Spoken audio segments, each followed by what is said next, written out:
Hello everyone, তোমরা কেমন আছো? আশা করি সকলে ভালো আছো। আমিও খুব ভালো আছি। দ্য পম্পাস ব্লগে তোমাদেরকে অনেক অনেক স্বাগত।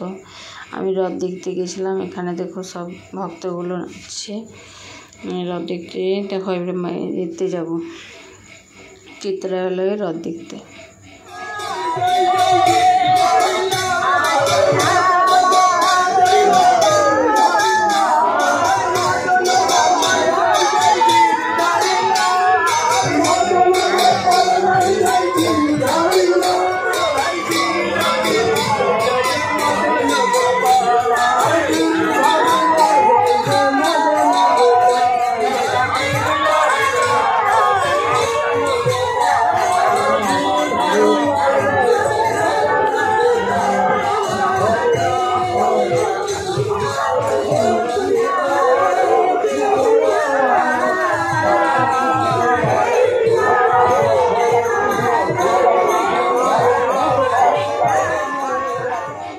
আমরা দেখো রথ দেখে এবারে রথ আগে আগে যাচ্ছে, আমরা পেছন পেছন যাচ্ছি। ওইখান থেকে এবারে চলে গেলাম আকবরে ইস্কনের রথটা হয়। দেখো মন্দিরটা কি সুন্দর বানিয়েছে, মনে হচ্ছে কি এটা কি দেখে মনে হচ্ছে প্যান্ডেলের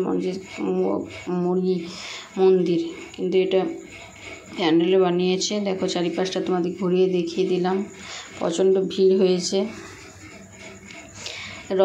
রথ চলে এসছে, কিন্তু এখনও ঠাকুরকে জগন্নাথ দেবকে নামায়নি রথ থেকে। দেখো এবারে জগন্নাথ দেব আরতি করবে, বরণ করবে, তারপর নামাবে। আমরা পুরো দেখে আরতি দেখে ঘরে এসেছিলাম। অনেক দেরি হয়েছিল, 10টা সাড়ে 10টা হয়ে গিয়েছিলো বাড়ি আসতে। একে একে দেখো নামাচ্ছে।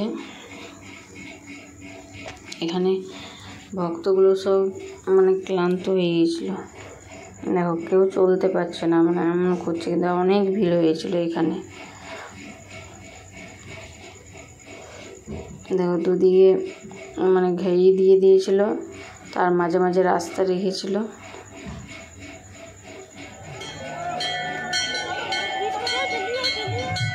দেখো বলরামকে নিয়ে আসছে।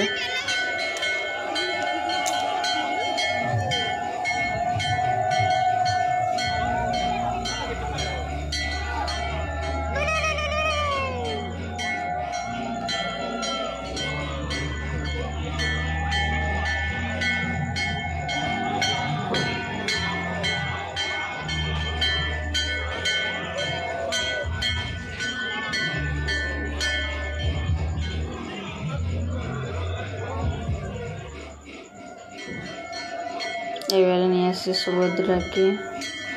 সুভদ্রাকে নিয়ে আসার পর জগন্নাথকে নিয়ে আসবে।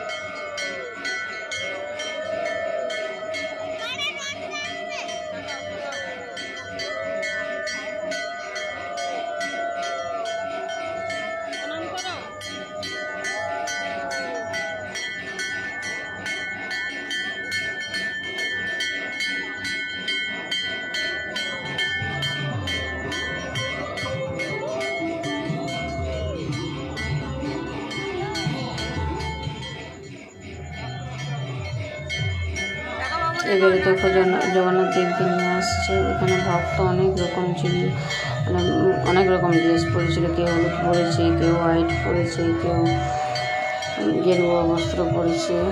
অনেক রকম ভক্তরা ছিল। ইস্কন থেকে এসেছিল, অন্য ইস্কন থেকে এসেছিল হতে পারে। এবারে জগন্নাথ দেবকে নিয়ে যাওয়ার পর